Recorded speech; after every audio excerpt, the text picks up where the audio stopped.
자, 지난주에 우리가 이제 사무엘상을 살펴봤습니다. 지난주에 이제 사무엘상 살펴볼 때 사무엘상 전체의 주제가 어디에 담겨 있다고 했습니까? 이 2장에 나오는 한나의 기도에 담겨 있다고 했잖아요. 그렇죠? 한나의 기도. 그래서 한나의 기도에 한나가 기도에서 이제 낳은 아들, 하나님이 내 기도를 들으셨다라고 해서 낳은 아들이 이제 사무엘이라고 했습니다.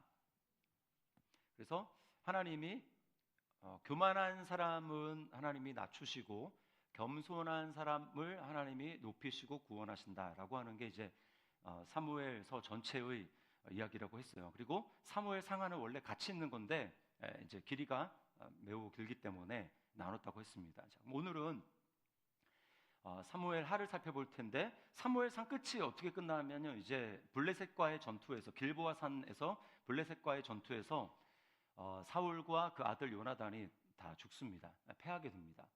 그렇죠? 패하게 되고 그 소식을 이제 사무엘 하 넘어와서 1장에서 이제 다윗이 전해 듣게 됩니다. 다윗이 전해 듣게 되는데 그래서 이제 그 사울의 소식을 가지고 와서 칭찬을 받을 줄 알았던 그 사람이 이제 그 사울의 목을 베고 그렇게 했던 사람이기 때문에 네가 여호와의 기름 부음 받은 자를 죽이는 것을 두려워하지 않고 그렇게 했다라고 하면서 이제 그 사람을 죽이죠, 다윗이. 그러면서 다윗이 이제 거기서 애가를 짓게 됩니다. 그래서 사무엘하 전체는요 어떻게 되냐면 24장까지인데 이제 24장까지인데 1장부터 24장이죠. 24장까지인데 11장을 중심으로 해가지고 나누어집니다.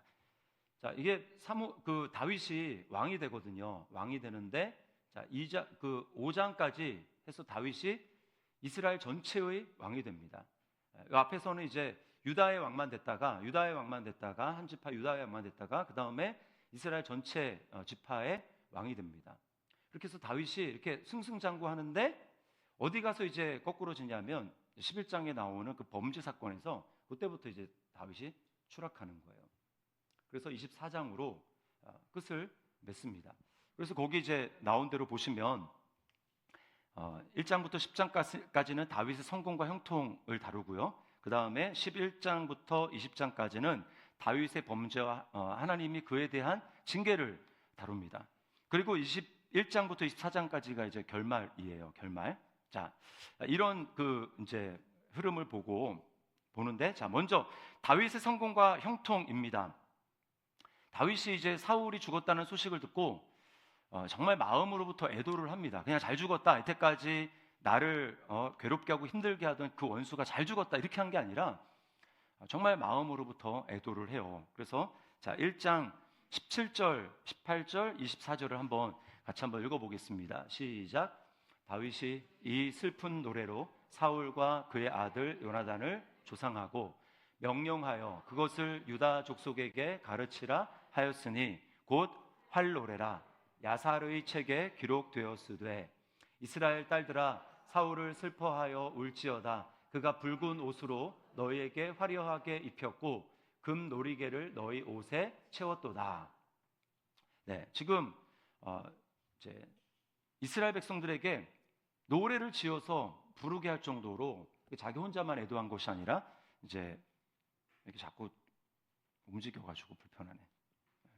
자, 그렇게 해서 노래를 지어 부르게 했습니다. 사울 때문에 너희가 금놀이개를 차고 그래도 사사시대와 다르게 그래도 살 수 있었다라고 하는 것을 이제 노래로 부르게 하는 것이죠. 우리가 다윗의 진심을 보게 됩니다. 왜 우리가 그 원수의 죽음에 대해서 기뻐하지 않고 이렇게 애도를 했냐면 다윗은 하나님을 바라본 거예요. 하나님을. 그래서 내가 그 원수를 멸해야 하나님이 나를 왕으로 세우는 게 아니라 내가 지금 하나님의 손 아래서 내가 인내하고 믿음으로 잘 버티다 보면 하나님이 나를 언젠가 왕이 되게 하실 거고 그 사람은 그 사람이고 이런 마음이 있었기 때문에 그 사람이 죽은 것이고 나의 성공 이렇게 생각하지 않았다라는 거예요. 우리가 하나님 앞에서 이제 어떤 그 기뻐하고 할 때 이제 로마서에도 나오지만 이제 기뻐하는 자들과 함께 기뻐하고 슬퍼하는 자들과 함께 슬퍼하라고 말씀을 합니다. 근데 여러분 이 두 가지 명령이 참 쉬운 게 아니에요. 기뻐하는 자들과 기뻐한다. 근데 내가 안 돼요. 내가 지금 힘들어. 내가 잘 안 되고 있는데 누가 잘 돼. 근데 그거를 기뻐한다. 이게 참 쉽지 않은 일이죠. 그리고 또 슬퍼하는 자들과 함께 슬퍼하는 것, 이것도 참 같은 마음으로, 낮은 마음으로 있지 않으면 이거는 불가능합니다. 그러니까 다윗이 뭘 보여주냐면 지금 높은 마음이 아니라 낮은 마음으로 있기 때문에 이것이 가능하다라는 거예요. 그 슬픔을 정말 공감하면서 잘 죽었다 이게 아니라 정말 하나님 앞에서 그의 슬픔을 애도할 수 있는 그런 사람이 된 것입니다. 그게 지금 다윗의 겸손한 마음을 보여주는 거예요. 자, 그래서 다윗이 맨 처음에는 어디에 왕이 되냐면 이제 유다 지파의 왕이 됩니다. 유다 지파. 다윗이 원래 유다 지파죠. 그러니까 자기 그 나와바리 그 유다의 왕이 되는 거예요. 자, 2장 4절을 보겠습니다. 2장 4절 같이 읽습니다. 시작. 유다 사람들이 와서 거기서 다윗에게 기름을 부어 유다 족속의 왕으로 삼았더라. 자, 헤브론에서 다윗이 이제 왕이 됩니다. 근데 나머지 11지파는 정확하게는 10지파입니다. 왜냐하면 이제 시므온 지파는 유다 지파 안에 있기 때문에 이제 10지파가 다 이제 북쪽에 있거든요. 그거는 원래 사울이 이제 베냐민 지파니까 사울을 중심으로 이제 똘똘 뭉쳐져 있었단 말입니다. 그래서 다윗이 유다 지파에서 왕이 됐는데 아직 완전한 왕이 되지 않고 지금 나라가 약간 둘로 나눠져 있는 상태예요. 그래서 사울은 죽었지만 사울의 아들 이스보셋이 있습니다. 이스보셋이 어디서 왕이 됐냐면 마하나임에서 왕이 됐어요. 자, 2장 8절 9절을 같이 한번 보겠습니다. 2장 8절 9절 같이 읽습니다. 시작. 사울의 군사령관 넬의 아들 아브넬이 이미 사울의 아들 이스보셋을 데리고 마하나임으로 건너가 길르앗과 아술과 이스라엘과 에브라임과 베냐민과 온 이스라엘의 왕으로 삼았더라. 자, 3장 1절도요. 3장 1절 시작. 사울의 집과 다윗의 집 사이에 전쟁이 오래매 다윗은 점점 강하여 가고 사울의 집은 점점 약하여 가니라. 예, 그래서 지금 이제 다윗은 헤브론을 중심으로 해서 유다 지파의 왕이 되고, 자, 이렇게 있습니다. 여기 지중해고, 자, 여기 이제 갈릴리 호수, 그다음에 여기 요단강, 여기 사해 이렇게 되죠. 그리고 여기 건너가면 여기가 이제 두 지파 반이었잖아요. 그죠? 두 지파 반. 루벤, 갓, 므낫세 반 지파. 여기 이제 여기쯤에 여기 이제 그 마하나임이 한 좀 요쯤 있습니다. 마하나임. 여기서 요 지파들과 요 건너편에 있는 이 지파들의 이제 왕이 되는 거죠. 뭐가요? 이스보셋이. 다윗은 요 이제 헤브론을 중심으로 한 요 밑에서만 왕입니다. 이렇게 2년 동안 이렇게 이제 완전히 하나 되지 못했어요. 하나 되지 못하고 그러다가 이제 나중에 이 이스보셋이 그 사울의 군사령관이었던 이 아브넬한테 잘못하는 바람에 결국 사이가 틀어지고 이 군대 장관이 실제적인 권력을 다 가지고 있거든요. 그래서 나라 전체를 다윗에게 다 갖다 바칩니다. 그래서 어떻게 되느냐? 5장 3절과 5절을 보겠습니다. 5장 3절과 5절 시작.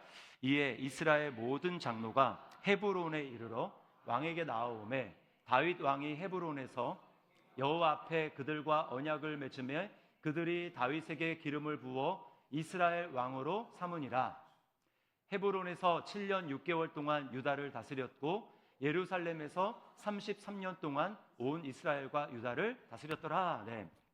그래서 결국 여기 다 끌고 와가지고 헤브론에 있는 다윗에게 나라 전체를 바쳐서 다윗이 이제 헤브론에서 다스리다가 이제 예루살렘, 뭐 거기서 거기지만 조금 위로 올라와서 예루살렘에서 이제 전체 12지파를 전체를 다 다스리게 되는 거. 온 이스라엘의 왕이 됐어요. 자, 여기서 우리가 이제 하나 묵상해야 될 건 뭐냐면 기다리는 겁니다. 기다리는 거. 다윗이 왕이 될 때 나이가 30살이었어요. 30살. 그러면 이제 사울한테 쫓길 때가 정확하게 나이를 얘기를 하진 않지만 그래도 최소 뭐 많아야 한 20세 정도 되지 않았을까? 예. 거의 요셉이랑 비슷하죠. 요셉은 17세에 팔려갔다가 30세 총리가 되잖아요. 아마 다윗도 그 정도 되지 않았을까 싶습니다. 그러니까 거의 10년 이상을 망명하고 쫓겨다니면서 막 괴로움을 당하고 이런 것을 통해서 결국은 참고 죽일 기회가 있었지만 참고 인내하면서 하나님의 뜻을 기다리면서 하나님의 뜻을 행하면서 그렇게 했더니 결국은 하나님이 다윗을 높여주셨다라고 하는 겁니다. 우리가 꼭 기억해야 됩니다. 하나님이 어떤 약속을 주셔도 그 약속이 이루어지기까지는 우리가 믿음의 인내로 기다려야 되는 거예요. 베드로전서 5장 말씀해 보면 그러므로 하나님의 젊은 자들에게서 장로들에게 순복하라고 하면서 그러므로 하나님의 능하신 손 아래서 뭐하라? 겸손하라. 겸손하라. 때가 되면 너희를 높이시리라고 말합니다. 그러니까 하나님의 때가 있는 거예요. 그때 내가 사람과 싸울 것이 아니라 하나님 앞에서 내가 그 말씀에 순종하면서 하나님이 내게 주신 그 인내의 과정, 이 연단의 과정을 내가 잘 마치는가? 그러면 하나님 때가 되면 사용하는 겁니다. 저 사람이 없어져야 내가 저 사람 어떻게 제거할까? 그래서 하나님의 뜻이 이루어지는 게 아니라는 거예요. 기다려야 됩니다. 믿음으로 하나님을 바라보면서 기다려야 되는 거예요. 자, 다윗이 이제 5장에서 이렇게 전체 이스라엘의 왕이 된 다음에 그 다음에 했던 일이 뭐냐면 예루살렘으로 법궤를 가지고 오는 일이었습니다. 여러분, 자, 그 사무엘 상에서 법궤가 빼앗겼다 그랬잖아요. 전쟁 나갔다가 빼앗겼다가 6개월을 블레셋 지역에 막 전전하다가 재앙이 일어나가지고 결국은 이스라엘로 다시 왔거든요. 그 법궤가. 근데 그 법궤가 와서 어디가 있었냐면 성소로 가지 못하고 이 아비나답이라고 하는 사람의 집에 이 법궤가 있습니다. 자그마치 20년 동안 아비나답이라고 하는 사람의 집에 있었어요. 법궤가. 근데 이제 그 사이에 다윗이 왕이 된 거예요. 다윗이 왕이 되고 딱 보니까 이제 법궤가 그 집에 가 있잖아요. 이거 말이 안 되지. 하나님의 법궤는 성소에 있어야지 라고 하면서 다윗이 그 법궤를 원래는 이제 성막으로 가야 되는데 성막이 아니라 예루살렘 성전 예루살렘 그 다윗의 궁 옆에 천막을 치고 거기에 법궤를 드립니다. 그러니까 성막과 법궤가 분리되는 거예요. 원래는 성막은 그 법궤는 성막의 지성소 안에 있어야 됩니다. 맞죠? 그런데 성막은 지금 딴 데 있는데 다윗이 하나님의 법궤, 하나님의 임재를 상징하는 그 법궤를 자기가 있는 그 이제 예루살렘에 두기를 원했던 거예요. 그래서 이제 데리고 오려고 하는데 문제가 뭐냐? 술에다 실었단 말입니다. 술에다가 싣고 오다가 보니까 막 이게 뭐 땅도 막 안 좋고 그다음에 소가 막 뛰니까 떨어지려고 그러는 거예요. 그때 우사라고 하는 사람이 손을 잡았습니다. 법궤는 손으로 잡으면 안 되거든요. 그래서 하나님이 거기서 우사를 치시죠. 다윗이 이제 하나님이 기뻐하지 않는다, 이런 일이 있어서 기뻐하지 않는다는 걸 알고, 그래서 이제 20년 동안 아비나답의 집에 있다가 그 법궤가 이제 예루살렘으로 못 오고 잠시 이제 보류해서 어디로 갔냐면 오벳 에돔이라고 하는 사람의 집에 가 있습니다. 3달 동안. 근데 어떤 소문이 들리냐면 이 오벳 에돔의 집에 갔는데 오벳 에돔의 집에 엄청 복을 받는 거예요. 자, 한번 보겠습니다. 사무엘상 7장 1절과 2절부터 보겠습니다. 사무엘상 7장 1절 2절 같이 읽습니다. 시작. 여호와께서 주위의 모든 원수를 무찌르사 왕으로 궁에 평안히 살게 하신 때에 왕이 선지자 나단에게 이르되 볼지어다 나는 백향목 궁에 살거늘 하나님의 궤는 휘장 가운데 있도다 라고 해서 이제 그래서 옮기기 시작하는 건데, 베레스 우사, 자, 우사가 어떤 일을 했는지 6장 3절 그리고 6장 7절을 같이 6절 7절을 보겠습니다. 시작. 그들이 하나님의 궤를 새 수레에 싣고 산에 있는 아비나답의 집에서 나오는데 아비나답의 아들 우사와 아효가 그 수레를 모니라. 그들이 나곤의 타작마당에 이르러서는 소들이 뛰므로 우사가 손을 들어 하나님의 궤를 붙들었더니 여호와 하나님이 우사가 잘못함으로 말미암아 진노하사 그를 그곳에서 치시니 그가 거기 하나님의 궤 곁에서 죽으니라. 단지 잡았다라는 것뿐만 아니고요. 원래 그 궤는 고핫 자손, 레위 자손 중에서 이제 세 자손이 이제 나눠져 가지고 성막에 있는 것들을 이제 나눠서 하게 돼 있어요. 어떤 그 이제 자손은 뭐 무라리 자손 같은 거나 뭐 무거운 거 막 천막 같은 거 뭐 이런 거 이제 술에다가 싣게 돼 있습니다. 무거우니까. 근데 이 법궤 같은 경우에는 어떻게 해야 되냐면 이 고핫 자손이 어깨에다 메고 이동하게 돼 있어요. 근데 말씀을 모른 거죠. 그리고 제가 이제 묵상했을 때 뭐냐면 이 블레셋 사람들이 이스라엘 지방으로 보낼 때 그때 술에다 실어 보냈거든요. 그러니까 세상의 풍조를 따라가는 거예요. 그렇게 봤으니까 20년 전에 그렇게 했으니까 그렇게 하면 되겠지. 왔던 그대로 하나님의 말씀을 생각하지 않고 그냥 이방 사람들이 하는 그대로 머릿속에 각인되어 있는 대로 그렇게 하다 보니까 하나님이 이제 거기다가 손도 댔고 그래서 이제 우사를 치신 겁니다. 그래서 오벳 에돔의 집에 가게 되는데 오벳 에돔에서는 어떤 일이 있었느냐? 6장 11절 말씀을 보겠습니다. 시작. 여호와의 괴가 가드 사람 오벳 에돔의 집에 석 달을 있었는데 여호와께서 오벳 에돔과 그의 온 집에 복을 주시니라. 자, 보세요. 20년 있었던 아비나답의 집에는 하나님 복을 주셨다는 얘기가 없습니다. 아까 봤지만 이 말은 뭘 상징하냐면 술에 실은 것도 그렇고 법궤를 만진 것도 그렇고 하나님의 말씀대로 제대로 섬기지 않았다는 뜻이에요. 20년 동안 있었지만 그 복을 받았다는 얘기가 없습니다. 그러나 오베데돔의 집에는 비록 3달밖에 있진 않았지만 그 오베데돔이 하나님을 정말 섬긴 거예요. 말씀대로 사모하며 섬긴 겁니다. 그러니까 하나님이 거기에 복을 주시는 거예요. 결국 이제 다윗이 3달 동안 있다가 예루살렘으로 오는데 이번에는 궤를 메고 옵니다. 자, 올 때 다윗이 막 찬양하거든요. 베옷을 입고 베옷을 입었는데 다윗이 막 찬양을 합니다. 근데 그거를 미갈이 다윗의 이제 아내 미갈이 창문으로 보다가 다윗이 나중에 돌아왔을 때 그것을 보고 놀랍니다. 자, 여기서 우리는 또 하나님을 예배하는 두 사람의 모습을 보게 되는 거예요. 다윗은 자기가 왕이지만 뭐 왕인 거 전혀 신경 쓰지 않는 겁니다. 하나님 앞에서 내가 왕인 게 뭐가 중요합니까? 그냥 나는 하나님의 그냥 한 백성일 뿐이에요. 그러니까 전심으로 기뻐서 하나님의 임재가 내게 오니까 얼마나 기쁩니까? 그래서 하나님을 막 전심으로 찬양하잖아요. 근데 그것을 미갈은 그 현장에서 찬양하지는 못할 망정 찬양하는 다윗을 판단합니다. 자, 6장 14절과 22절을 한번 보겠습니다. 시작. 다윗이 여호와 앞에서 힘을 다하여 춤을 추는데 그때 다윗이 배 에봇을 입었더라. 다윗이 자기의 가족에게 축복하러 돌아오매 사울의 딸 미갈이 나와서 다윗을 맞으며 이르되 이스라엘 왕이 오늘 어떻게 영화로우신지 방탕한 자가 염치 없이 자기의 몸을 드러내는 것처럼 오늘 그의 신복의 계집종의 눈앞에서 몸을 드러내셨도다 하니 내가 이보다 더 낮아져서 스스로 천하게 보일지라도 네가 말한 바 계집종에게는 내가 높임을 받으리라 한지라. 나 더 낮아져도 상관없어. 하나님이 내 찬양을 받기만 한다면 나 뭐 더 낮아져도 상관없어. 그게 전혀 중요하지 않다라는 거죠. 결국 어떻게 됩니까? 미갈의 태문을 하나님 닫으십니다. 자, 여기서도 보십시오. 여러분 뭐가 겸손입니까? 하나님 앞에서 자신을 낮추고 나는 아무것도 아닙니다라고 하면 하나님을 전심으로 기뻐하는 그게 하나님 보셨을 때 겸손이에요. 근데 딱 봤을 때 가지고 판단하고 왜 저렇게 하냐 이렇게 하면서 하나님을 전심으로 예배해야 할 그 대상에 대해서는 오히려 판단하고 하나님을 예배하지 않는 이게 교만이라는 얘기예요. 자, 그래서 다윗이 하나님 앞에 어떤 마음을 가지고 있었습니까? 아까 있었지만 나는 지금 왕으로서 왕궁에 정말 백향목 집에 살고 있는데 하나님의 괴는 저렇게 천막에 있다. 천막에 휘장치고 그냥 커튼 속에 있다라고 하는 것을 너무 이제 안타까이 여겨서 다윗이 자기가 하나님 앞에 하나님을 위해서 집을 좀 지었으면 좋겠습니다라고 이야기를 하거든요. 근데 거기서 이제 하나님이 다윗에게 복을 주시는 겁니다. 자, 이게 다윗 언약인데요. 7장이 그래서 아까 읽었잖아요.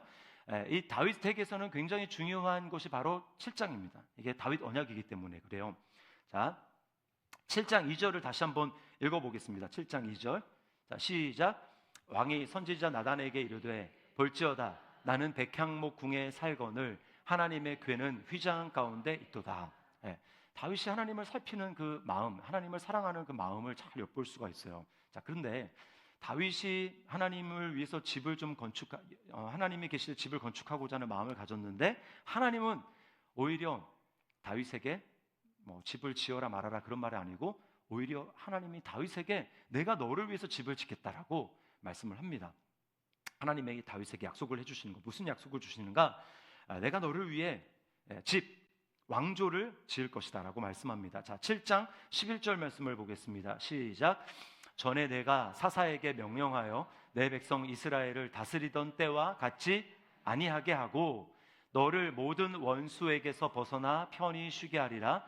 여호와가 또 네게 이르노니 여호와가 너를 위하여 집을 짓고 내가 여호와를 위해서 집을 짓겠습니다. 그런데 하나님이 내가 너를 위해서 집을 지을 거야 라고 말씀합니다. 이것은 집이라는 것은 이 다윗 왕조를 얘기를 하는 거예요. 내가 너의 왕조를 지을 거다.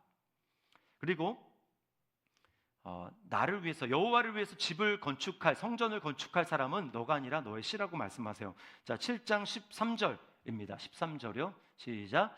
그는 내 이름을 위하여 집을 건축할 것이요 나는 그의 나라 왕위를 영원히 견고하게 하리라. 자, 그리고 영원히 왕위를 견고하게 하리라. 13절에도 나왔지만 16절에 다시 말씀합니다. 16절 시작. 네 집과 네 나라가 내 앞에서 영원히 보존되고 내 왕위가 영원히 견고하리라 하셨다 하라. 자, 우리가 여기서 좀 배워야 될 다윗의 제 마음은 어떤 거냐면 하나님을 사랑하는 마음입니다. 하나님을 사랑하는 마음. 이것이 사울과의 차이였어요. 사울은 하나님을 이용했지 하나님을 사랑하지 않았습니다. 근데 다윗은 하나님을 너무나 사랑했어요. 하나님을 하나님으로 사랑했습니다. 그러니까 자신을 위해서 하나님이 복을 주시고 하는 것을 바라는 것이 아니라 내가 주님을 위해서 무엇을 할까? 나는 이렇게 했는데 주님은 저런 대우를 받으시다니 내가 주님을 위해서 뭔가를 하기를 원합니다 라고 하는 주님을 사랑하는 마음을 다윗이 가졌다는 거예요. 전심으로 하나님을 예배하고 찬양하는 그런 마음을 하나님이 보시는 거예요. 네 마음이 참 아름답다. 내가 너 마음을 받았다 라고 하시는 거죠. 여러분, 이게 바로 성도가 하나님의 백성이 하나님께 마땅히 드려야 될 그런 모습이라는 거예요. 그래서 하나님이 꼭 나에게 뭘 해줘서가 아니라 나를 이미 구원해 주시고 하나님과의 관계를 맺게 하시고 하나님의 자녀로 삼아주신 그 은혜가 감사해서 하나님 한 분만을 사랑하는 것. 이거 다윗에게서 우리가 배워야 되는 것입니다. 그래서 우리가 여기서 짚고 넘어갈 게 난 하나님을 정말 하나님이 좋아서 하나님과 인격적으로 교제를 맺고 있는가? 교제를 하고 있는가? 아니면 내게 필요한 게 있어서 하나님 저 이거 필요하고요, 이거 필요하고 이거 필요하고요 리스트를 가지고 하나님 앞에 나가서 딱 들이밀면서 하나님 여기다 사인해 주세요. 이런 식으로 하나님 앞에 나아가서 하나님과 교제하는 건 아닌가? 하나님을 정말 사랑하는가? 이걸 우리가 좀 점검을 해봐야 됩니다. 자, 다윗이 이제 왕이 돼가지고요 다스리는데 하나님을 사랑하니까 뭐 그가 다스리는 그거는 보나마나 뻔합니다. 다윗은요 정의와 공의를 행합니다. 이게 하나님 나라의 핵심 가치예요. 하나님 나라의 핵심 가치는 공의와 정의입니다. 자, 그래서 거기 8장 15절 말씀을 같이 한번 보겠습니다. 8장 15절 시작. 다윗이 온 이스라엘을 다스려 다윗이 모든 백성에게 정의와 공의를 행할세. 아멘. 정의와 공의를 행할세. 정의가 이제 이게 히브리 말로 그 ጼ데카라고 합니다. ጼ데카. 공의는 미슈파트라고 해요. 미슈파트. 이게 뭐 이제 거의 비슷한 개념입니다. 거의 구분하기가 쉽지 않은데 이게 뭐냐면 공의와 정의를 행한다는 것은 뭐냐면 주변에 있는 연약한 자들을 돌보는 걸 얘기를 하는 거예요. 그래서 하나님의 법이 이스라엘 백성 전체 공동체에 집행될 수 있도록 하는 것. 나만이 아니라 공동체 전체, 나라 전체가 하나님의 그 언약 안에 있다. 하나님의 복을 받고 있다라고 하는 것이 증명될 수 있도록 그렇게 하나님의 법을 실행하는 것을 말합니다. 이것을 정의와 공의라고 해요. 그렇게 할 때 하나님 앞에 그게 의가 된다라고 말씀을 합니다. 이거는요 다윗이 지금 이렇게 행하고 있는데 이 똑같은 것을 하나님이 사실은 이스라엘 백성들을 하나님이 이제 택할 때 아브라함 한 사람을 택할 때 하나님이 하신 말씀이에요. 창세기 18장 19절 말씀을 함께 보겠습니다. 시작. 내가 그로 그 자식과 권속에게 명하여 여호와의 도를 지켜 의와 공도를 행하게 하려고 그를 택하였나니 라고 말씀합니다. 내가 이는 그렇죠. 의와 공도 이게 똑같은 말이에요. 지금 번역이 다르게 되어 있는데 히브리 말로는 똑같은 말입니다. ጼ데카, 메시파트 똑같은 말이에요. 그러니까 아브라함을 하나님이 선택해가지고 아브라함을 통해서 이룰 하나님의 나라는 하나님이 뭘 생각하냐면 내가 그와 자손들을 통해가지고 의와 공도를 행하는 것이다. 근데 다윗 세대 와가지고 지금 다윗을 통해서 이 일이 이루어지고 있는 겁니다. 그 중에 하나가 뭐냐면 이제 어떻게 보면 원수의 후손이라고 할 수 있는데 요나단이죠. 이게 사울의 아들 요나단의 그 아들이 있습니다. 요나단의 아들이 이제 무비보셋이라고 하는 아들이 있는데 요나단이 다윗과 언약을 맺습니다. 다윗이 요나단과 언약을 맺어요. 원래는 요나단이 이제 세상의 그 관점대로 아니면 요나단이 이제 왕이 돼야 되는데 다윗이 왕이 되잖아요. 요나단은 다윗이 왕이 되는 것을 전혀 시기하거나 질투하지 않았어요. 자기 왕자인데도 불구하고. 그러면서 하나님의 그 선지자를 통해서 주신 그 말씀을 그냥 받아들여서 어차피 내 아버지를 이어서 왕이 될 거는 너라는 걸 내가 안다라고 해서 그 대신 나와 언약을 맺자. 너가 왕이 되면 이제 내 후손들에 대해서 너가 인자를 베풀고 인애를 베풀고 좀 잘 돌보는 그런 언약을 베풀자라고 해서 둘이 언약을 맺습니다. 그 언약을 기억하고 다윗이 어떻게 해요? 자칫 그냥 놔두면 정적이 되어서 이렇게 죽임을 당할 수도 있는, 자기의 의도가 아니더라도 주변 사람들이 그렇게 할 수 있잖아요. 사울 때문에 우리가 이렇게 고생당했다 그래가지고. 근데 다윗은 수소문에서 사울의 집안의 후손 요나단 그 후손 중에 살아있는 자가 있는지 살펴봐라 해서 찾은 게 이제 무비보셋인데, 그 무비보셋을 왕궁으로 초대해서 자기와 함께 평생을 자기 식탁에서 먹게 합니다. 왕으로 대접을 하는 거예요. 왕자로. 자, 9장 7절 말씀을 보겠습니다. 9장 7절 시작.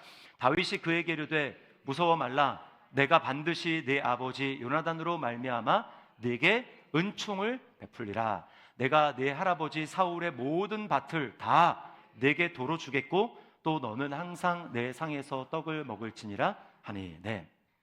정치적인 관점이 아니라 언약의 관점에서 그에게 할 수 있는 모든 선한 일을 다 하는 것입니다. 밭 다 주고 재산도 다 주고 그리고 잘 대우하면서 자기 상에서 먹도록 했어요.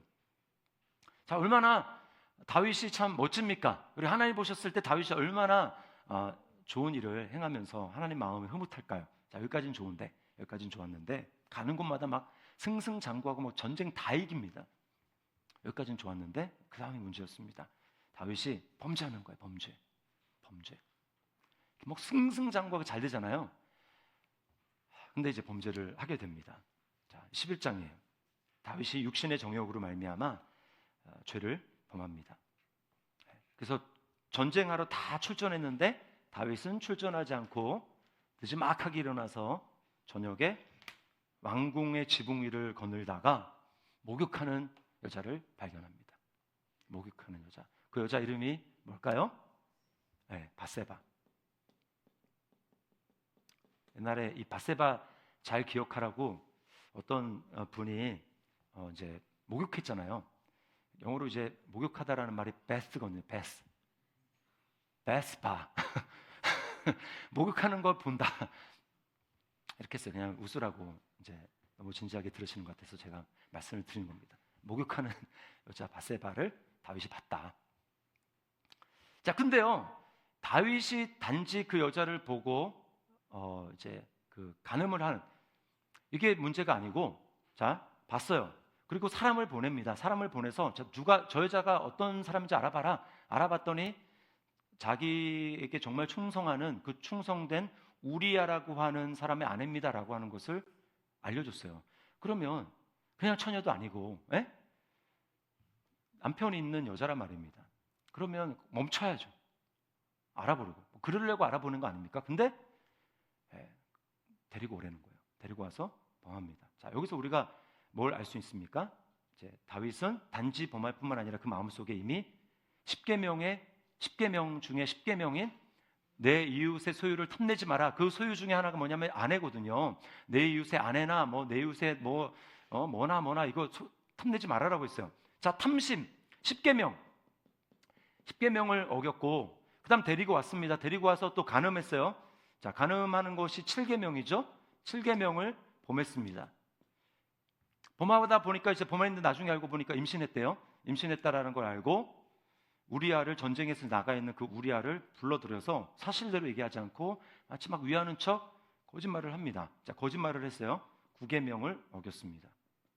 자, 그리고 우리아에게 막 해서 이제 집안으로 돌아가서 아내와 동침하고 그렇게 해서 자기 죄가 묻혀지면 좋겠는데 우리아가 그렇게 하지 않습니다. 왕궁 문 앞에서 잠을 자요. 충성된 신하였습니다.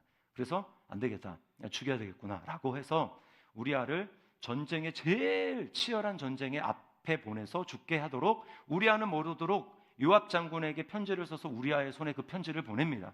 그래서 결국은 우리아가 죽죠. 결국은 살인한 거예요. 간접 살인. 살인 뭡니까? 살인이 6계명이죠. 6계명. 자, 6계명도 어깁니다. 자, 그리고 그러면 6, 7. 그리고 이제 나중에 우리아가 죽었어요. 죽은 다음에 그 아내 바세바를 데려다가 자기 아내로 삼습니다. 남의 아내 도둑질했죠? 그러니까 8계명. 도둑질하지 말라. 8계명도 어긴 거예요. 자, 그리고 이 모든 계명을 어긴 것에는 뭐냐면 다윗이 어느 순간부터 성공하면서 하나님을 찾지 않고 하나님과 긴밀한 교제가 없었다라는 거예요. 회개도 없습니다. 깨닫지 못했다는 걸 보면 알아요. 하나님을 눈앞에서 잊어버린 겁니다. 지금 뭡니까? 그리고 이제 10계명은 나중에 신약에 가면 탐내는 거 탐내지 말라고 하면서 바울 사도가 뭐라고 하냐면 탐심은 뭐라? 우상숭배라고. 탐심은 우상숭배니라라고 얘기합니다. 그러니까 다윗은 결국 뭐냐면 하나님을 찾지 않았던 거예요. 나 외에 다른 신을 내게 있게 하지 말지니라라고 하는 1계명도 사실은 다윗은 어기는 것입니다. 여러분, 제가 앞에 말했지만 10계명에 사람에게 대한 것을 범하는 사람은 왜 범하냐면 나빠서 범하는 게 아니라 더 근원적으로 가면 눈앞에 내 마음속에 하나님이 생생하지 않고 하나님을 경배하고 하나님 한 분만 예배하는 그 마음이 사라지기 때문에 결국은 나머지 다 범하는 거예요. 이것이 지금 다윗이 너무나 잘 보여주고 있다는 것입니다. 다윗은 거의 1년 동안 하나님과 가까운 교제를 하지 않았어요. 뭘 보면 알 수 있냐? 자, 12장 14절 말씀을 보겠습니다. 12장 14절 시작. 이 일로 말미암아 여호와의 원수가 크게 비방할 거리를 얻게 하였으니 당신이 낳은 아이가 반드시 죽으리이다. 자, 지금 이게 뭐냐면 다윗이 범죄하고도 자기가 범죄했다는 것을 깨닫지 못하니까 그렇게 해서 임신해서 애를 낳았단 말입니다. 애를 낳았어요. 이미 애를 낳았어요. 애를 낳았어요. 얼마나 됐는지 모르겠지만 그때 하나님이 도저히 안 되겠다라고 해서 하나님의 선지자인 나단 선지자를 보내서 다윗을 책망하십니다. 네가 바로 그런 죄를 졌어라고 책망하는데 그때가 언제예요? 이미 아이가 태어난 때 와가지고 그렇게 했다라는 거예요. 그러니까 지금 뭘 보여주는 거예요? 다윗은 거의 1년 가까이 되도록 죄를 짓고도 그것이 죄인지도 모르고 양심이 무뎌져 있고 하나님으로 섬기자 그냥 뭐 형식적으로 다 했을지도 몰라요. 그러나 하나님으로 지금 섬기지 않고 있다는 것입니다. 하나님이 지금 나단 선지자를 통해서 책망하시는 거예요. 자, 다윗의 그 마음의 중심에 뭐가 있었는지를 나단 선지자가 이렇게 얘기합니다. 자, 12장 9절과 10절 말씀을 보겠습니다. 시작. 그러한데 어찌하여 네가 여호와의 말씀을 업신여기고 나 보기에 악을 행하였느냐? 네가 칼로 햇사람 우리아를 치되 암몬 자손의 칼로 죽이고 그의 아내를 빼앗아 네 아내로 삼았도다. 이제 네가 나를 업신여기고 햇사람 우리아의 아내를 빼앗아 내 아내로 삼았은즉 칼이 네 집에서 영원토록 떠나지 아니하리라 하셨고. 지금 하나님이 다윗에게 뭐라고 얘기를 하는 겁니까? 나단 선지자를 통해서 네가 나를 업신여겼다. 너 나를 무시했어. 너 나를 깔봤어. 너 내 말을 업신여겨서 너 내 말이 아무것도 아닌 것처럼 그렇게 생각했어 라고 하나님이 얘기를 하는 거예요. 그러니까 말씀드렸죠? 왜 우리가 이런 범죄를 짓느냐?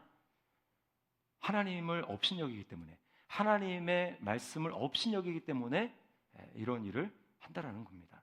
다윗의 마음에 이게 있었다라는 거죠. 자, 근데 이제 다윗과 사울, 여러분 이 다윗의 한 일을 보십시오. 이거 사울이랑 비교해서 여러분 누가 더 나쁘다고 생각하세요? 사울은 그래서 다윗 죽였습니까? 물론 이제 사울도 제사장 막 80 몇 명 되는 사람들 다른 이방인의 손을 통해 가지고 죽이긴 했어요. 사울도 이제 집단 학살했기 때문에 사울이 삐까삐까합니다. 근데 결코 여러분 다윗이 한 일이 사울이 한 일보다 약하다고 할 수 없어요. 차이는 뭘까요? 차이는 하나님이 그렇게 얘기할 때 다윗은 들었다라는 거예요. 들었습니다. 그리고 회개했어요. 자, 12장 13절을 보겠습니다. 12장 13절 시작. 다윗이 나단에게 이르되 내가 여호와께 죄를 범하였노라 하매 나단이 다윗에게 말하되 여호와께서도 당신의 죄를 사하셨나니 당신이 죽지 아니하려니와. 다윗은 바로 바로 내가 여호와께 범죄하였습니다. 제가 잘못했습니다. 바로 고백. 이게 사울과의 차이입니다. 사울은 다윗이 막 몇 번이나 그렇게 얘기를 해도 못 알아듣고 기회가 있었는데도 결국 회개하지 않잖아요. 사울은 다윗은 회개하는 거예요. 사울은 몇 차례 사무엘 선지자를 통해서 그러면 안 된다고 계속해서 얘기를 했음에도 불구하고 회개하지 않습니다. 그리고 다윗에게도 마찬가지로 결국 돌이키지 않죠. 문제는 회개입니다. 회개. 여러분이 이제 나중에 돌아가셔서 시편 51편을 읽어보세요. 시편 51편은 우리아의 아내 바세바를 범한 다음에 다윗이 하나님 앞에 마음을 찢으면서 회개한 그 회개의 그 기도를 담고 있어요. 자, 근데 여호와도 당신의 죄를 용서하셨다라고 하는데 용서받았으니까 이제 괜찮겠지. 그게 아니라 잘못한 것은요 반드시 그 대가를 하나님이 지불하게 하십니다. 그래서 어떻게 해요? 아까 칼이 너희 집에서 떠나지 아니하리라. 너 칼로 너 충신 잘못 없는 사람 죽였지? 칼이 너희 집에서 떠나지 않을 거야. 그리고 또 어떤 일이 있습니까? 너 남의 아내를 빼앗았지. 그것도 몰래 네 아내도 빼앗길 거야. 근데 몰래가 아니라 대놓고 빼앗길 거야 라고 하나님이 말씀합니다. 다윗이 한 그대로 하나님은 다윗에게 하시면서 내가 얼마나 잘못했는지를 뼈저리게 느끼게 하는 거예요. 징계를 받게 하십니다. 징계를 어떻게 받느냐 보시면요, 이제 바세바가 낳은 아들이 죽고 그 다음에 다윗의 이제 여러 아들 중에서 장남이 암논인데 그 암논이 이제 넷째인가 정확하지 않은데 그 아들의 압살롬이거든요. 압살롬. 근데 압살롬의 여동생이 있었습니다. 다말이라고. 근데 암논이 첫째 아들이 이제 이복 여동생이죠. 그 다말을 강간을 합니다. 범해요. 이것 때문에 압살롬이 열받아가지고 결국은 모의를 해가지고 암논을 자기가 이제 연 그 잔치에 초대해가지고 결국은 죽여버립니다. 죽여요. 그리고 이 일 때문에 다윗의 미움을 사가지고 결국은 이 압살롬이 이제 다른 데로 갔다가 한 3년 있다가 2년인가 3년 있다가 이제 다시 돌아옵니다. 그러면서 그때부터 아버지와의 이제 앙금이 생기면서 아버지가 전에처럼 나를 대하지 않는 것 같으니까 이제 압살롬이 마음속에 원한을 품고 이제 반역을 꿈꾸기 시작합니다. 반역. 사람들의 마음을 다 다윗에게 있는 마음을 다 사람들이 자기에게로 오게 만듭니다. 반역을 꿈꾸는 거예요. 그래서 결국 압살롬이 반역을 하고 다윗은 쫓겨납니다. 자, 15장 30절 말씀 보겠습니다. 같이 시작. 다윗이 감람산 길로 올라갈 때에 그의 머리를 그가 가리고 맨발로 울며 가고 그와 함께 가는 모든 백성들도 각각 자기의 머리를 가리고 울며 올라가니라. 비참한 일을 당하죠. 그리고 16장 22절을 보겠습니다. 16장 22절 시작. 이에 사람들이 압살롬을 위하여 옥상에 장막을 치니 압살롬이 온 이스라엘 무리의 눈앞에서 그 아버지의 후궁들과 더불어 동침하니라.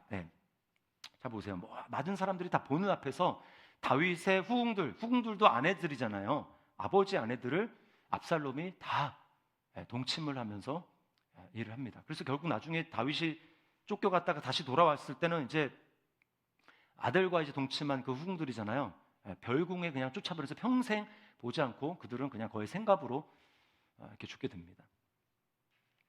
이게 이제 다윗이 이제 당한 일이에요. 하나님 앞에 받는 징계. 그리고 또 시므이라고 하는 사람이 사울의 집안데 베냐민의 집안데 이 사람이 다윗이 쫓겨가는 그 다윗을 보면서 돌을 던지고 먼지를 날리고 막 말로 저주를 합니다.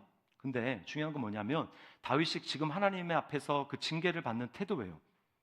진짜 하나님의 손으로 나는 지금 매를 맞고 있다는 것은 다윗은 분명히 알았습니다. 그래서 어떻게 하고 있냐? 자, 반응을 보시면 16장 7절과 8절 13절 11, 12절 말씀을 보겠습니다. 시작. 시므이가 저주하는 가운데 이와 같이 말하니라. 피를 흘린 자여 사악한 자여 가거라. 사울의 족속의 모든 피를 여호와께서 네게로 돌리셨도다. 그를 이어서 네가 왕이 되었으나 여호와께서 나라를 네 아들 압살롬의 손에 넘기셨도다. 보라, 너는 피를 흘린 자이므로 화를 자초하였느니라 하는지라. 다윗과 그의 추종자들이 길을 갈 때에 시므이는 산비탈로 따라가면서 저주하고 그를 향하여 돌을 던지며 먼지를 날리더라. 또 다윗이 아비새와 모든 신하들에게 이르되 내 몸에서 난 아들도 내 생명을 해하려 하거든 하물며 이 베냐민 사람이랴 여호와께서 그에게 명령하신 것이니 그가 저주하게 버려두라. 혹시 여호와께서 나의 원통함을 감찰하시리니 오늘 그 저주 때문에 여호와께서 선으로 내게 갚아주시리라 하고. 지금 왕입니다. 아직 왕이에요. 그리고 옆에는 무장한 군사들이 있습니다. 근데 시므이가 쫓아오면서 지금 뭐죠? 사울의 집하거든요. 그러니까 뺏겼다고 생각하는 거예요. 다윗 때문에. 그것 때문에 계속 다윗을 저주하고 쫓아오면서 그렇게 하는데 옆에 있는 장수들이 가서 죽이겠습니다. 저 입을 다물게 하겠습니다. 라고 했는데 다윗이 지금 뭐라고 하냐면 내 뱃속에서 내에게서 난 자녀도 나를 지금 이렇게 반역하고 나를 죽이려고 하는데 하물며 저 사람이랴. 하나님이 지금 저 사람의 입을 통해서 나를 저주하게 하라고 하는 건데 내가 어떻게 하나님이 허락한 저 입을 막으려고 저 사람을 죽일 수 있겠어? 라고 하는 거예요. 그러니까 다윗은 지금 뭘 보고 있는 거예요? 지금 되게 기분 나쁘죠. 속상하죠. 정말 죽여버리고 싶을지도 몰라요, 마음속에. 근데 그 배후에 있는 하나님을 보는 겁니다. 쫓길 때 맨 처음에 사울에게 쫓길 때도 마찬가지죠. 죽이고 싶을 기회가 있고 죽일 수도 있었어요. 그럼에도 불구하고 그를 죽이지 않았던 이유는 뭡니까? 그 배후에 있는 하나님을 본 겁니다. 여러분, 우리가 하나님으로부터 어떤 징계를 받고 어려운 일을 당하는 그런 상황 가운데 우리는 어떤 태도로 해야 되냐면 그냥 단지 그 환경만 보면 안 돼요. 내게 그렇게 섭섭하게 말한 그 사람만 보면 안 돼요. 어떻게 저 인간이 나한테 저렇게 할 수 있지? 어떻게 내 자녀들이 나한테 이럴 수 있지? 그 환경만 바라보면서 막 원망하고 불평하고 그 사람에 대해서 맞대어서 막 욕하고 이러면 안 된다는 거예요. 지금 그 하나님이 그 사람을 통해서 나를 다루고 계신다는 걸 알아야 합니다. 이게 징계에 임하는 태도예요.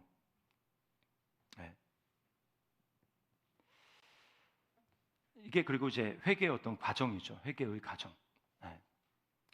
여러분, 이제 우리가 하나님의 은혜를 받았다는 정말 중요한 증거는 뭐냐? 바로 이 회개입니다. 회개. 그래서 우리도 사울과 또 다윗과 똑같은 사람이죠. 더 나쁜 일을 할 수도 있습니다. 그럼에도 불구하고 우리가 하나님 앞에 설 수 있는 은혜는 뭐냐면 하나님이 우리에게 회개의 기회를 주셨다라는 거예요. 회개할 수 있도록. 그러므로 여러분, 성도는 뭐냐면 죄를 안 짓는 사람이 아니라 어떻게 우리가 죄를 안 짓고 살 수 있겠어요? 믿음으로 산다라는 건 뭐냐면 죄를 안 짓는다라는 게 아닙니다. 그건 불가능. 믿음으로 산다라는 것은 회개한다라는 거예요. 회개. 내가 얼마나 큰 죄를 졌는가? 어떻게 내가 이럴 수가 있을까? 이게 아니라 하나님, 내가 이런 죄를 졌지만 그러나 주님 앞에 갈 수 있는 용서의 기회를 주시고 제가 회개할 수 있는 은혜를 주신 것을 감사합니다. 이미 주님 안에서 저를 용납해 주신 주님의 은혜를 감사합니다라고 회개하는 거, 이게 겸손한 거예요. 근데 회개하지 않는다, 어떤 죄를 져도 괜찮는데 회개하지 않는다, 이게 교만한 겁니다. 가장 교만한 거. 회개하지 않는 게 교만이에요. 자, 마지막 이제 결말이 뭐냐면, 자, 결말 거기 보시면 샌드위치 구조라고 되어 있죠. 자, 21장에 보면 사울의 실패가 나오고 24장 끝에 보면 다윗의 실패가 나옵니다. 사울의 실패는 기브온 사람들을 학대한 거예요. 기브온 사람들은 누구냐 하면 가나안의 그 속에 속한 사람들인데 여호수아를 속여가지고 이제 그 전쟁하지 않고 그 살아남았던 사람들이 기브온 사람들입니다. 근데 사울이 이 사람들을 너무 미워해가지고요, 아무 잘못 없는데 그 사람들을 막 학대하고 죽이려고 합니다. 그래서 이 사울의 실패는 그것이 드러나고 있는데, 그래서 사울이 그렇게 한 것 때문에 기브온 사람들이 마음속에 그 원한을 품고 있으니까 비가 내리지 않는 거예요. 사울이 다스리는 때에. 그러면서 여기 사울의 실패를 적어놓고 있고, 24장에는 다윗이 두 번째 범죄인데, 일생에서 두 번째 범죄인데 인구조사를 한 겁니다.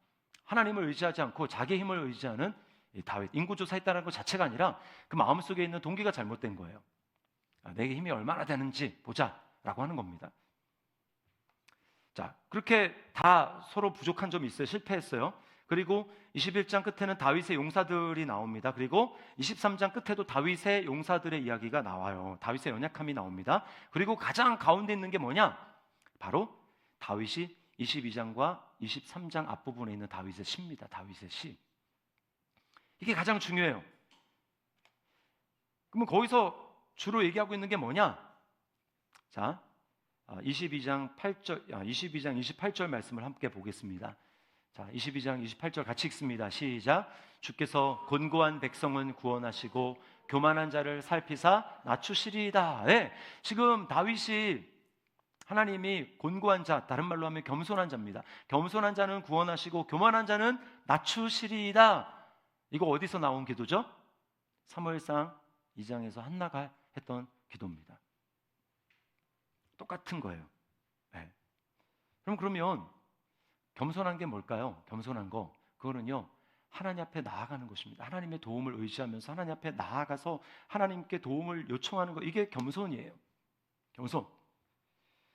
다윗은 그렇게 했지만 사울은 그렇게 하지 않았습니다. 자, 그래서 22장 2절과 3절을 같이 한번 읽어보겠습니다. 시작. 이르되 여호와는 나의 반석이시요 나의 요새시요 나를 위하여 나를 건지시는 자시요 내가 피할 나의 반석의 하나님이시요 나의 방패시요 나의 구원의 뿌리시요 나의 높은 망대시요 그에게 피할 나의 피난처시요 나의 구원자시라. 나를 폭력에서 구원하셨도다. 지금 이게 뭐냐면 다윗이 하나님 앞에서 하나님 당신은 이런 분입니다라고 하면서 하나님을 찬양하면서 기도하고 있는 겁니다. 이게 겸손이에요. 겸손. 그러므로 여러분 회개도 그렇고 또 하나님을 의지하고 찾는 것도 그렇고 이게 다 뭡니까? 우리가 어떻게 할 수 있는 거예요? 기도를 통해서 하는 거죠. 기도. 정말 겸손한 사람을 하나님을 찾는 사람입니다. 하나님의 얼굴을 구하는 사람이에요. 다윗의 기도는 어떤 기도였습니까? 하나님의 얼굴을 구하는 기도였어요. 하나님의 얼굴. 하나님 자신, 하나님의 영광, 하나님과 인격적인 관계, 하나님의 임재, 이거를 구하는 기도였다고요. 이게 어떤 기도입니까? 예수님이 가르치신 주님의 기도, 주기도문에서 너희는 이렇게 기도하라 라고 하면서 주님 뭐라고 합니까? 나라가 임하시오며 라고 하는 겁니다. 얼굴을 구했다는 것은 하나님의 나라를 구했다는 거예요. 다윗이 이 기도를 알고 있었습니다. 하나님의 얼굴을 구하고, 하나님은 나의 힘이시고 나의 방패시고 나의 요새시고 나의 피할 바위시고, 이렇게 하나님의 은혜를, 하나님의 얼굴을 구하면서 나아갔다라는 거예요. 여러분, 우리가 바로 해야 될 기도가 바로 이런 기도입니다. 이런 기도.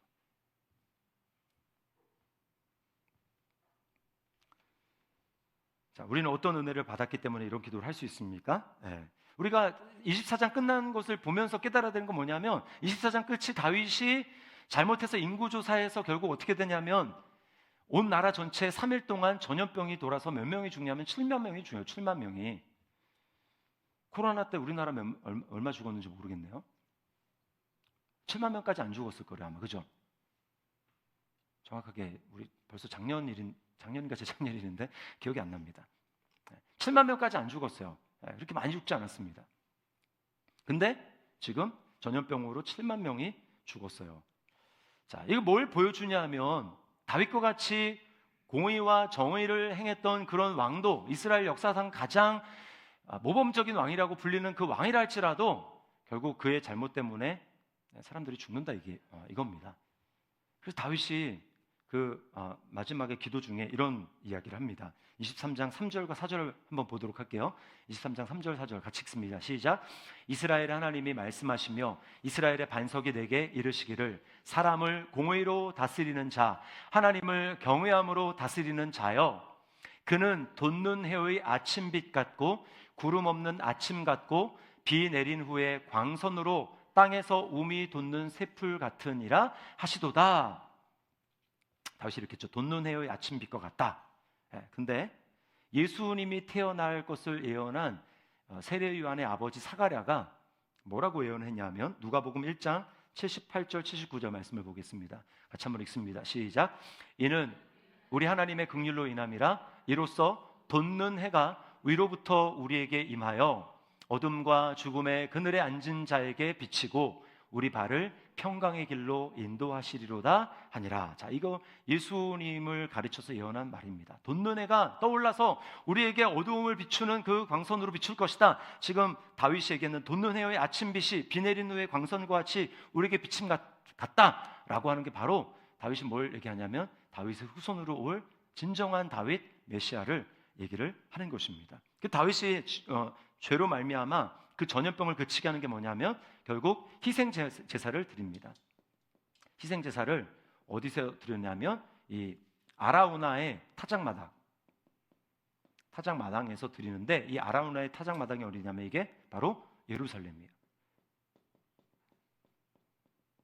예루살렘에서 아라우나의 타작마당에서 이걸 사서 이 타작마당의 밭을 사서 여기서 소를 번제로 하나님 앞에 드립니다. 소가 희생돼서 죽습니다. 그 결과 이 전염병이 멈추고 이스라엘이 살았어요. 뭘 보여줍니까? 인류의 죄로 말미암아 모두가 다 죽어가는 그때, 죄의 전염병으로 다 퍼져가는 그때에 결국 예루살렘에서 이때껏 있었던 모든 희생 제사를 대표하는 한 번의 영원한 제사로 말미암아 예루살렘에서 하나님의 진노를 만족시킨, 죄를 만족시킨 그 한 분의 희생, 이게 누구라는 거예요? 진정한 다윗인 예수 그리스도라는 겁니다. 예수 그리스도. 그래서 우리가 살게 된 거예요. 살게 된 겁니다. 그래서요, 이 다윗이라는 이름은 무슨 뜻이냐면 사랑받는 자라는 뜻입니다. 근데 하나님은 예수님에게 2번이나 공식적인 자리에서 내 사랑하는 아들이라고 얘기를 했습니다. 예수님이 세례를 받고 하나님임에도 불구하고 인간과 똑같이 세례를 받으시고 올라오실 때 성령이 임하시면서 하나님이 그렇게 말씀하셨고요. 또 하나는 이제 십자가를 곧 져야 되는 변화산상에 올라가지고 이제 너는 십자가에서 죽을 거라고 얘기하는 엘리야와 모세가 나타나서 예수님과 함께 이제 십자가에서 죽을 것이라고 하는 그 부분을 얘기할 때, 그때도 하나님이 구름 속에서 음성으로 나타나셔서 내 사랑하는 아들이라고 말씀하셨어요. 한번 보겠습니다. 마가복음 1장 11절과 9장 7절 말씀을 볼게요. 시작. 하늘로부터 소리가 나기를 너는 내 사랑하는 아들이라 내가 너를 기뻐하노라 하시니라. 마침 구름이 와서 그들을 덮으며 구름 속에서 소리가 나되 이는 내 사랑하는 아들이니 너희는 그의 말을 들으라 하는지라. 제가 뭘 말씀을 드리는 겁니까? 다윗은 예수 그리스도를 예표하고 있는 것입니다. 예수 그리스도, 다윗의 후손으로 이 땅 가운데 오셔서 진정한 이 세상을 공의와 정의로 다스리시며, 그리고 정말 하나님의 사랑받는, 한순간도 하나님의 진노를 산 일이 없는 그 예수 그리스도, 진짜 하나님의 사랑받는 그 예수 그리스도 안에서 우리가 죽고 부활함으로 말미암아 이제 우리는 하나님의 사랑을 받는 자가 되었고 이제는 그 통치를 받는 하나님 나라의 백성이 되었다라는 거예요. 우리는 그 사랑을 받으면서 살아가는 자가 되었다라는 것입니다. 그러므로 여러분, 우리가 어떻게 살아야 됩니까? 아까 얘기했듯이 우리는 하나님 앞에서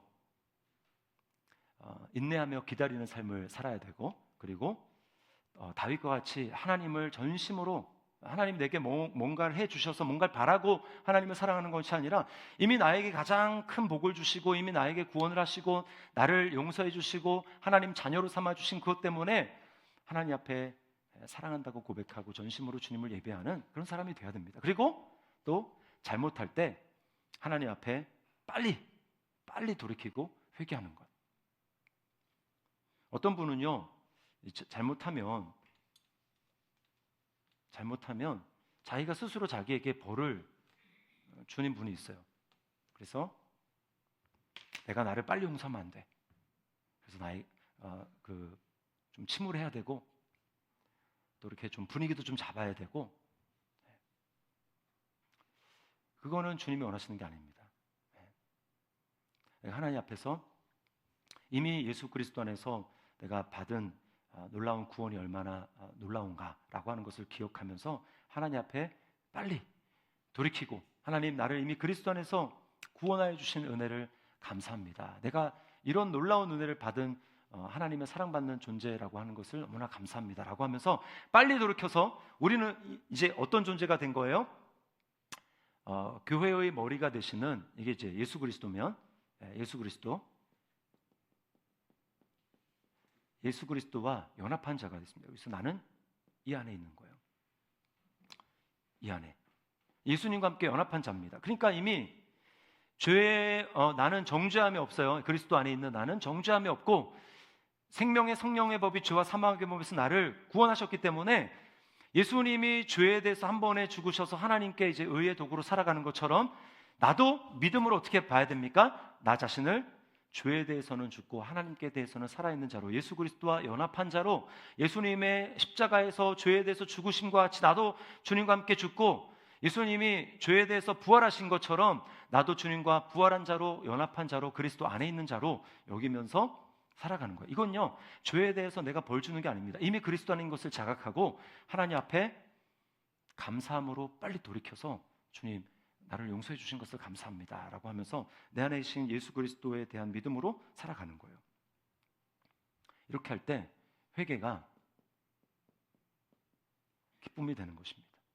회개가 회개할 때마다 주님의 은혜를 기억하고 받을 수 있으니까, 하나님의 사랑을 새롭게 경험할 수 있으니까, 그래서 회개가 기쁨이 되고 감사가 되는 거예요. 우리 그리스도 안에서 이러한 은혜를 충만하게 누릴 수 있는 저와 여러분들 될 수 있기를 주님의 이름으로 축원합니다. 우리 말씀을 기억하면서 우리 좀 기도했으면 좋겠습니다. 사무엘 상하가 이제 끝났는데 계속해서 나오지만 겸손할 때 하나님의 은혜를 경험할 수 있습니다. 겸손은 하나님의 얼굴을 구하는 것이고 하나님 앞에 기도하며 나 자신의 힘을 의지해서 살아가는 것이 아니라 주님 앞에 무릎 꿇고 주님의 얼굴을 구하며 나아가는, 그게 겸손이에요. 그리고 우리가 넘어지죠. 넘어지면서 그 넘어진 자리 가운데 있으면서 자책하며 하는 것이 아니라 이미 나를 위해서 모든 죄의 대가를 지불해 주시고 죄에 대해서 죽었다고 말씀하시는 그 주님 안에 그 용서함을 기억하고 받아들이면서 하나님 앞에 감사함으로 나아가는 거예요. 여러분, 이것이 돌이키는 회개가 믿음으로 사는 것입니다. 이것이 겸손한 것입니다. 하나님을 생각하지 않고 그리스도가 나를 위해서 행한 것을 생각하지 않고 내가 무엇인가를 하나님 앞에 기뻐 받을 만한 것들을 자꾸 내가 뭔가 만들어내려고 하는 것, 여러분, 이것이 교만이에요. 이 시간 주님, 제가 할 수 없어서 그리스도께서 오셔서 진정한 다윗이 되신 주님이 오셔서 나의 왕이 되어주시고 나를 그리스도 안에 두게 하셨는데, 주님, 날마다 겸손하게 주님의 얼굴을 구하게 하시고 이미 나에게 베풀어 주신 그 은혜를 감사함으로 누리며 나아갈 수 있도록 주님 은혜를 베풀어 주시옵소서. 우리 시간에 그렇게 한번 우리 말씀을 기억하면서 우리 기도하며 나가도록 하겠습니다. 기도하시겠습니다.